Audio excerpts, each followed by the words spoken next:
भगवान राम से जब न्याय मांगने आया एक कुत्ता। भारत में राम राज्य को सबसे न्यायपूर्ण व्यवस्था माना जाता है। राम और सीता की कहानी तो भारत में सबने सुनी है, जिसमें राम सीता को रावण से बचाते हैं लंका पर आक्रमण करके। पूरी रामायण यही तो है। लेकिन वानर सेना और हनुमान जी से मिलने से पहले, यहाँ तक कि अयोध्या से वनवास लेने से पहले श्री राम अपने भाई लक्ष्मण के साथ जनता को न्याय देते थे। जाने भगवान राम राज्य से जुड़ी एक रोचक घटना के बारे में, जो राम और रावण युद्ध से पहले रामचरितमानस से पहले की है।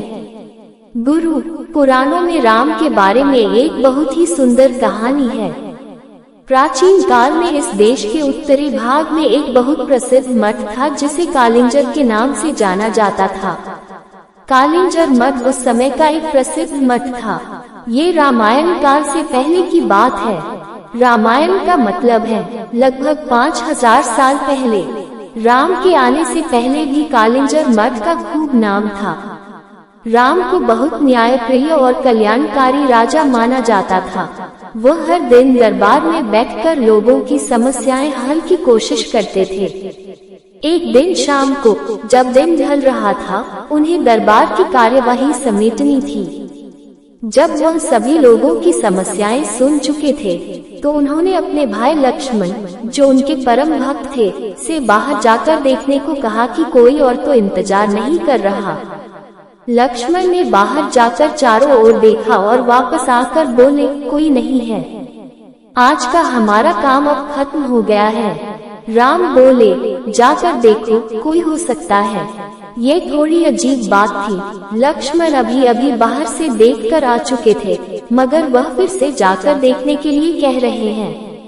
इसलिए लक्ष्मण फिर से गए और चारों ओर देखा, वहाँ कोई नहीं था। वह अंदर आने ही वाले थे, तभी उनकी नजर एक कुत्ते पर पड़ी, जो बहुत उदास चेहरा लिए बैठा था और उसके सिर पर एक चोट थी। तब उन्होंने कुत्ते को देखा और उससे पूछा, क्या तुम किसी चीज का इंतजार कर रहे हो? कुत्ता बोलने लगा, हाँ, मैं राम से न्याय चाहता हूँ। तो लक्ष्मण बोले, तुम अंदर आ जाओ, और वह उसे दरबार में ले गए। कुत्ते ने आकर राम को प्रणाम किया और बोलने लगा।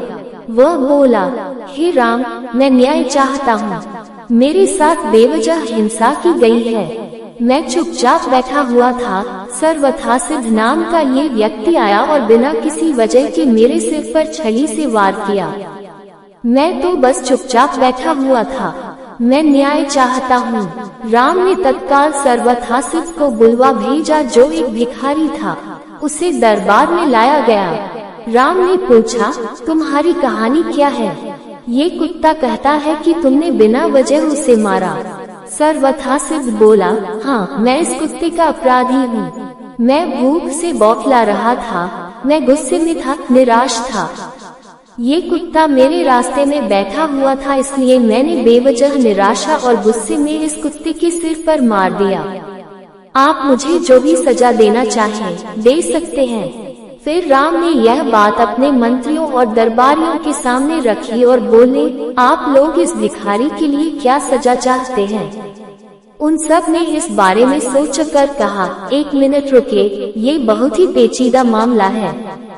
पहले तो इस मामले में एक इंसान और एक कुत्ता शामिल है, इसलिए हम सामान्य तौर पर जिन कानूनों को जानते हैं, वे इस पर लागू नहीं होंगे।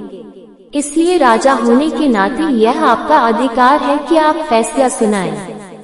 फिर राम ने कुत्ते से पूछा, तुम क्या कहते हो? क्या तुम्हारे पास कोई सुझाव है? कुत्ता बोला, हाँ, मेरे पास इस व्यक्ति के लिए एक उपयुक्त सजा है। वह क्या? बताओ। तो कुत्ता बोला, इसे कालिंजर मठ का मुख्य महंत बना दीजिए। राम ने कहा, तथास्तु, और भिखारी को प्रसिद्ध कालिंजर मठ का मुख्य महंत बना दिया गया। राम ने उसे एक हाथी दिया। भिखारी इस सजा से बहुत प्रसन्न होते हुए हाथी पर चढ़कर खुशी खुशी मठ चला गया। दरबारियों ने कहा, ये कैसा फैसला है? क्या ये कोई सजा है? वह आदमी तो बहुत खुश है। फिर राम ने कुत्ते से पूछा, क्यों नहीं तुम ही इसका मतलब बताते? कुत्ते ने कहा, पूर्व जन्म में मैं कालिंजर मठ का मुख्य महंत था और मैं वहां इसलिए गया था क्योंकि मैं अपने आध्यात्मिक कल्याण और उस मठ के लिए सच्चे दिल से समर्पित था, जिसकी बहुत से दूसरे लोगों के आध्यात्मिक कल्याण में महत्वपूर्ण भूमिका थी। मैं वहां खुद के और हर किसी के आध्यात्मिक कल्याण के संकल्प के साथ वहां गया और मैंने इसकी कोशिश भी की। मैंने अपनी पूरी कोशिश की, मगर जैसे जैसे दिन बीते धीरे धीरे दूसरे छिटपुट विचारों ने मुझे प्रभावित करना शुरू कर दिया। मुख्य महंत के पद के साथ आने वाले नाम और ख्याति ने कहीं न कहीं मुझ पर असर डालना शुरू कर दिया। कई बार मैं नहीं, मेरा अहम काम करता था। कई बार मैं लोगों की सामान्य स्वीकृति का आनंद उठाने लगता था। लोगों ने मुझे एक धर्मगुरु की तरह देखना शुरू कर दिया। अपने अंदर मैं जानता था कि मैं धर्मगुरु नहीं हूँ, मगर मैंने किसी धर्मगुरु की तरह बर्ताव करना शुरू कर दिया और उन सुविधाओं की मांग करना शुरू कर दिया जो आमतौर किसी धर्मगुरु को मिलनी चाहिए।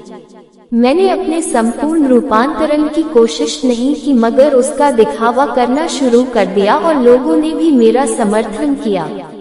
ऐसी चीजें होती रही और धीरे धीरे अपने आध्यात्मिक कल्याण के लिए मेरी प्रतिबद्धता घटने लगी और मेरे आसपास के लोग भी कम होने लगे। कई बार मैंने खुद को वापस लाने की कोशिश की, मगर अपने आसपास जबरदस्त स्वीकृति को देखते हुए मैं कहीं खुद को खो बैठा। इस भिखारी सर्वथा सिद्ध में गुस्सा है, अहम है, वह कुंठित भी है, इसलिए मैं जानता हूँ कि वह भी खुद को वैसा ही दंड देगा जैसा मैंने दिया था। इसलिए यह उसके लिए सबसे अच्छी सजा है। उसे कालिंजर मठ का मुख्य महंत बनने दीजिए। तिथि निर्धारित करने की वैज्ञानिक प्रक्रिया के अनुसार राम का जन्म 5016 ईसा पूर्व हुआ था, जो करीब करीब 7000 वर्ष से थोड़ा ज्यादा है।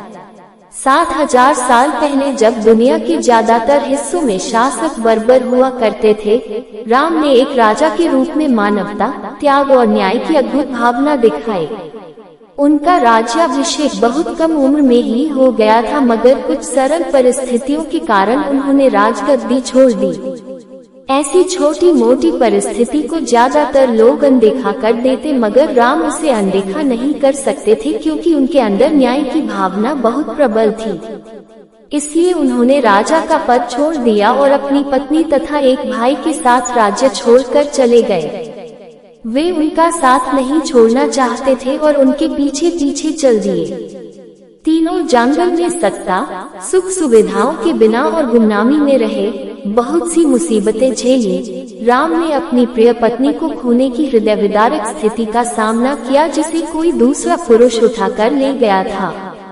उन्हें एक युद्ध लड़ना पड़ा और उनके जीवन में बहुत सी दूसरी दुर्भाग्यपूर्ण घटनाएं हुई, मगर इन घटनाओं के दौरान भी उन्होंने न्याय और निस्वार्थ भावना दिखाए और किसी स्थिति में सबसे बदतर चीजों के लिए खुद तैयार रहे। भारत में राम राज्य को एक न्यायपूर्ण राज्य व्यवस्था के पर्याय के रूप में जाना जाता है। यही इस देश की सुंदरता, संयम और अनोखी प्रकृति है। सारी अव्यवस्था, भ्रम और भ्रष्टाचार की स्थिति के बीच से अचानक कोई बढ़िया उदाहरण सामने आकर हर किसी को चकित कर देता है। भारत के तौर तरीके हमेशा से ऐसे ही रहे हैं। जब हर किसी को लगता है कि यह संस्कृति नष्ट हो गई, हर सीमा से परे भ्रष्ट हो गई, तो अचानक कोई बहुत बढ़िया उदाहरण आपके सामने आ खड़ा होगा जो आपको सोचने पर मजबूर कर देगा। हाँ, अभी एक उम्मीद है। ऐसा अक्सर होता रहता है क्योंकि अव्यवस्था में हम सबसे बढ़िया काम करते हैं। जब बहुत ज्यादा व्यवस्था होती है तो हमें समझ नहीं आता कि कैसे काम करें। भारतीयों का व्यवस्था में बहुत दम घुटता है, उन्हें थोड़ी अव्यवस्था चाहिए होती है। मैं जानता हूँ कि पश्चिमी लोगों के लिए ये कुछ ज्यादा अव्यवस्था है, मगर यह बस थोड़ी सी ही है। ठीक है, क्या थोड़ा है और क्या ज्यादा, इसका मानदंड हर देश के लिए अलग अलग होता है। भारतीय मानदंडों से यह बस जरा सी अव्यवस्था है और उसके बिना वे सहज महसूस नहीं करते। उन्हें इसकी जरूरत होती है। उन्हें यहाँ एक दूसरे से थोड़ा टकराने की जरूरत पड़ती है, वरना उन्हें एक दूसरे की कमी महसूस होती है।